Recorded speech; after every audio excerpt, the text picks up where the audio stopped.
This video is meant to help you to understand how the political spectrum is merely an emergent property of human emotional growth. Next, you'll have an introduction to pathological narcissism, which explains why leftist ideals like socialism are always so poisonous. Then lastly, we take a look at how the political spectrum actually shows up in practice. So this graph represents the spectrum of emotional growth. On the far left are the most immature, basically equivalent to babies.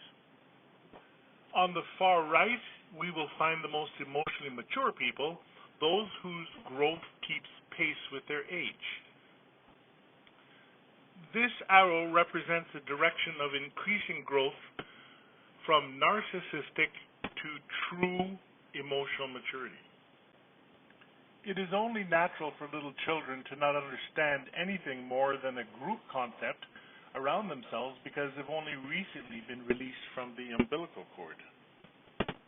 Their ability to understand themselves as an individual is very low, and that's a natural stage. This left part of the spectrum is filled with the emotionally immature.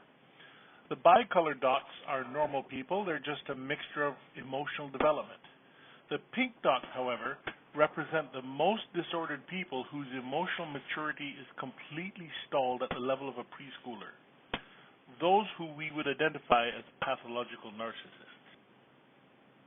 What we see on the right side here is the ultimate of individualistic thought patterns which arise naturally out of healthy emotional growth. These people have healthy boundaries between themselves and others. Along with that, we will see a corresponding resistance to group thought patterns. These people know how poor quality are the opinions of a crowd, and they have much more faith in their own opinions. These dots on the right represent the more emotionally mature people. Again, the bicolored dots show people who tend to be more emotionally mature than not, while the black dots represent what would be the most healthy people possible in society. Note how some red dots appear amongst this tribe on the right. You need to know that pathological narcissists are chameleons and will go anywhere necessary to feed on significance.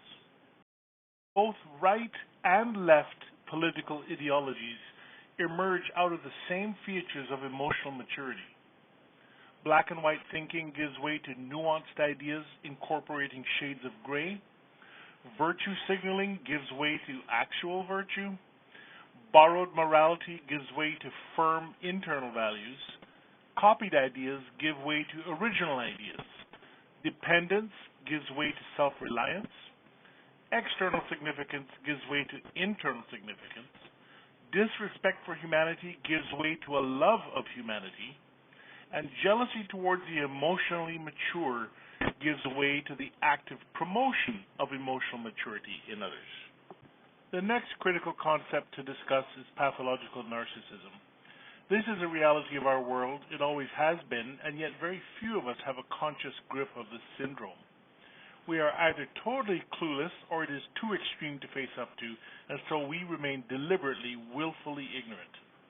When we learn about this, we will gain an amazing power to defend ourselves.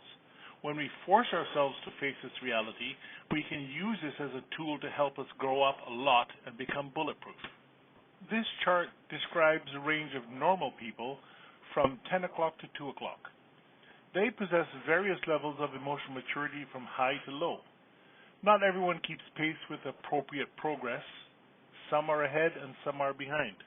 They can be overall happy or sad, hopeful or despondent, but all are basically normal and could in theory all be able to restart stalled emotional growth. They can be categorized by society as overall good or bad people, but are still inherently capable of both. A bad person can do something virtuous, and a good person can still do something regretful. The thing about human nature is that we can stand up to abuse as children, but there comes a point where the shame becomes so extreme that emotional growth is halted. The same goes for extremes of coddling, which can also create the conditions to sabotage further emotional growth.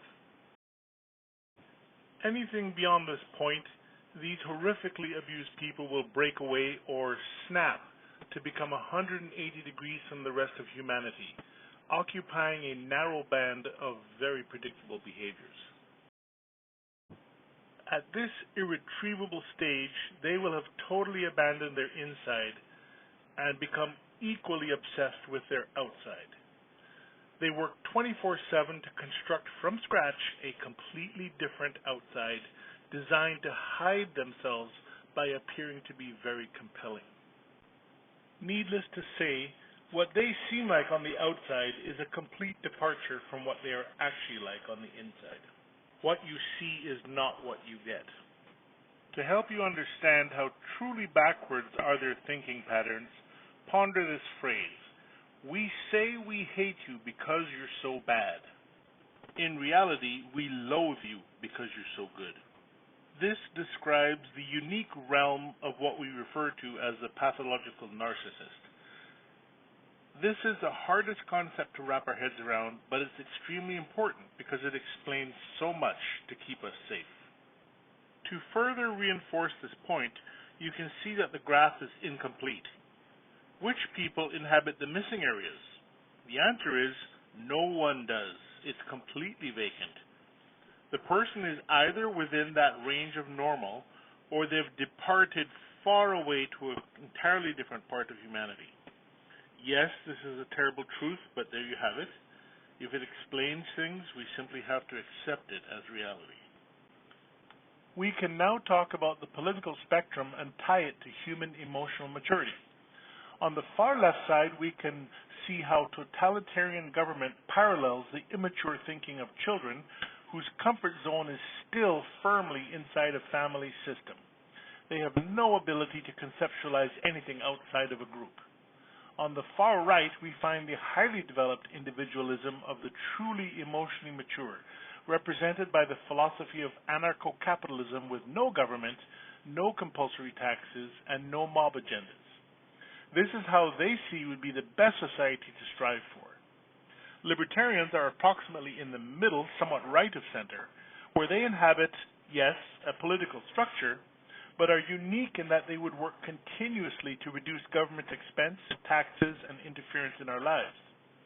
This is opposite to the behavior of any party on the left, which will continuously increase these noxious features. The important point to make is that the political reality is created out of the average emotional maturity of the population.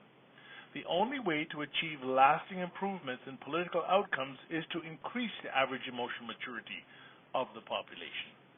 In conclusion, all far-left policies have a terrifically poisonous track record, but then what would you expect when 3-year-olds are running the place?